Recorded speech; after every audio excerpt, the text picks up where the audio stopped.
లూకాసు వార్త 5వ అధ్యాయం. జనసమూహము దేవుని వాక్యము వినుచు ఆయన మీద పడుచుండగా ఆయన గెన్నేసరెతు సరస్సు తీరమున నిలిచి ఆ సరస్సు తీరముననున్న 2 దోణెలను చూచెను. జాలరులు వాటిలో నుండి దిగి తమ వలలు కడుగుచుండిరి.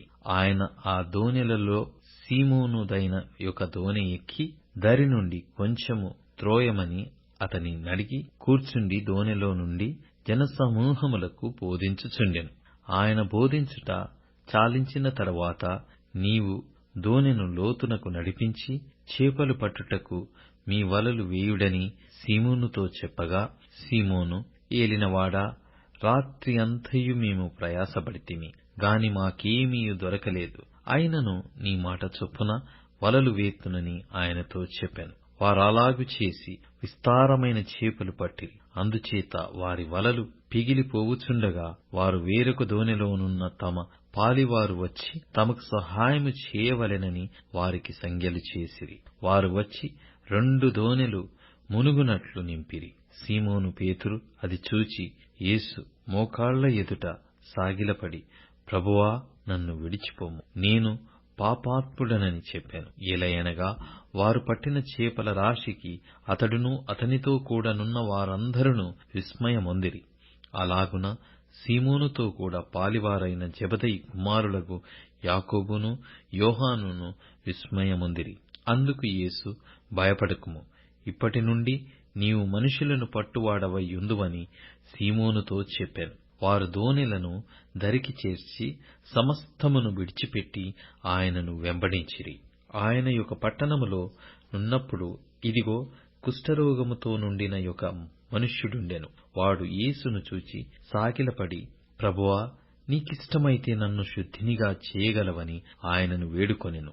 అప్పుడు ఆయన చేయి చాపి వానిని ముట్టి, నాకిష్టమే, నీవు శుద్ధుడవు కమ్మని అనగానే కుష్ఠరోగము వానిని విడిచెను. అప్పుడు ఆయన, నీవు ఎవనితోనూ చెప్పక వెళ్లి వారికి సాక్షార్థమై నీ దేహమును యాజకునికి కనపరుచుకుని, నీవు శుద్ధుడవైనందుకు మోషే నియమించినట్టు కానుకలను సమర్పించుమని ఆజ్ఞాపించెను. అయితే ఆయనను గూర్చిన సమాచారము మరి ఎక్కువగా వ్యాపించెను. బహుజనము సమూహములు ఆయన మాట వినుటకును తమ రోగములను కుదుర్చుకొనుటకును కూడి వచ్చుచుండెను. ఆయన ప్రార్థన చేయుటకు అరణ్యములోనికి వెళ్ళుచుండెను. ఒకనాడాయన బోధించుచుండగా గలిలయ యూదయ దేశముల ప్రతి గ్రామముల నుండియు యెరూషలేము నుండియు వచ్చిన పరిసయ్యులను ధర్మశాస్త్రోపదేశకులను కూర్చుండియుండగా ఆయన స్వస్థపరచునట్లు ప్రభువు శక్తి ఆయనకుండెను. ఇదిగో, కొందరు మనుష్యులు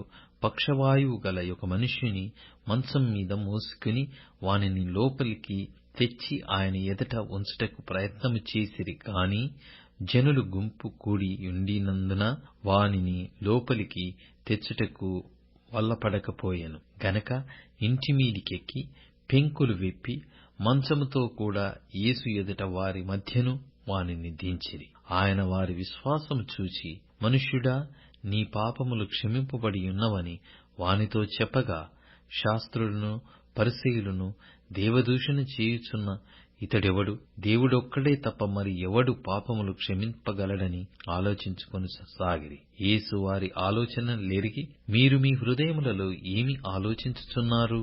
నీ పాపములు క్షమింపబడియున్నవని చెప్పుట సులభమా, నీవు లేచి నడువుమని చెప్పుట సులభమా? అయితే పాపములు క్షమించుటకు భూమి మీద మనుష్య కుమారునికి అధికారము కలదని మీరు తెలుసుకొనవలెను అని వారితో చెప్పి, పక్షవాయువు గల వాణ్ణి చూచి, నీవు లేచి నీ మంచమెత్తుకొని నీ ఇంటికి వెళ్ళుమని నీతో చెప్పుచున్నానెను. వెంటనే వాడు వారి ఎదుట లేచి తాను పండుకొనియున్న మంచము ఎత్తుకొని దేవుని మహిమపరచుచు తన ఇంటికి వెళ్ళెను.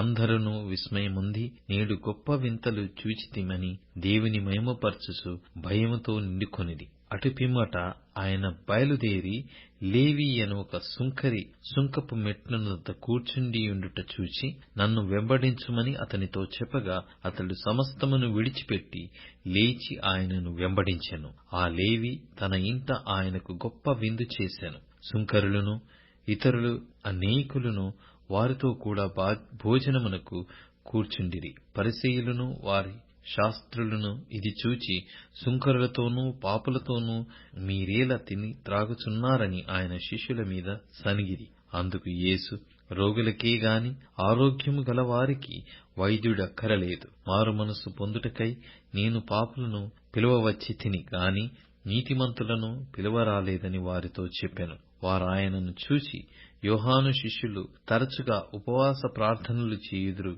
అలాగే పరిసయ్యుల శిష్యులను చేయుదురు గాని నీ శిష్యులు తిని త్రాగుచున్నారే అని చెప్పిరి. అందుకు యేసు, పెండ్లి కుమారుడు తమతో ఉన్నంత కాలము పెండ్లి ఇంటి వారి చేత మీరు ఉపవాసము చేయింపగలరా? పెండ్లి కుమారుడు వారి యుద్ధ నుండి కొనిపోబడు దినములు వచ్చును. ఆ దినములలో వారు ఉపవాసము చేతురని వారితో చెప్పాను. ఆయన వారితో ఒక ఉపమానము చెప్పాను. ఎట్లనగా, ఎవడునూ పాతబట్టకు క్రొత్త గుడ్డ మాసిక వేయడు. వేసిన ఎడల క్రొత్తది దానిని చింపివేయును. అదియుగాక క్రొత్త దానిలో నుండి తీసిన ముక్క పాతదానితో కలియదు. ఎవడునూ పాత తిత్తులలో కొత్త ద్రాక్షారసము పోయడు. పోసిన ఎడల క్రొత్త ద్రాక్షారసము తిత్తులను పిగుల్చును, రసము కారిపోవును, తిత్తులు పాడగును.